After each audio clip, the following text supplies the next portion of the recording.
Good morning, innovators. Thank you so much for taking my call. My name is Bibliophilia, and I'm in dire need of your help. I've exhausted all of my options, and I've heard that you are ultimate problem solvers. This might be the trickiest problem of the entire summer because I have about 10 people quite upset with me right now. You're probably very confused, so let me explain everything in the best way that I know how. A story. Once upon a time, there was a girl named Bibliophilia. That's me. It's like her parents knew when they named her that the little lady was going to be obsessed with one thing in life: books. Her name, Biblio, books, and Philia, extreme love for something, literally defines her.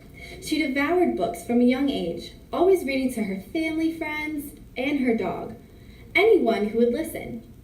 Young Bibliophilia loved all types of stories, but her favorites by far were fairy tales.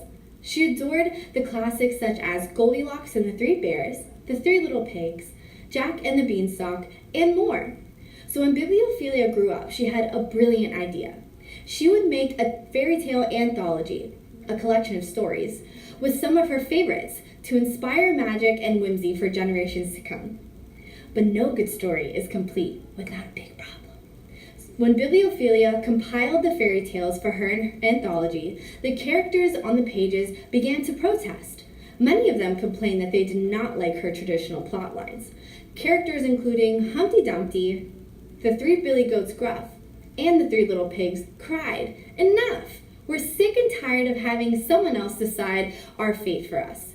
And they refused to be a part of the fairy tale anthology. Bibliophilia was both amazed at how her most beloved characters came alive before her eyes and disheartened by how upset they were with fairy tales. She decided to give up on her dream of creating the ultimate fairy tale anthology, and cried and cried and cried, and that's the sad, sad ending. No happily ever after for her. The end. And that was my tale, until I discovered Innovators Inc. I've heard some interesting stories about how you've been solving problems all summer, and I thought, what if the innovators could help revise famous fairy tales to satisfy protagonists' wishes while keeping the literary magic alive? What do you say? Can you help some of the most famous storybook characters find their voice and rewrite their fate? The future of fairy tales rests in your hands, innovators.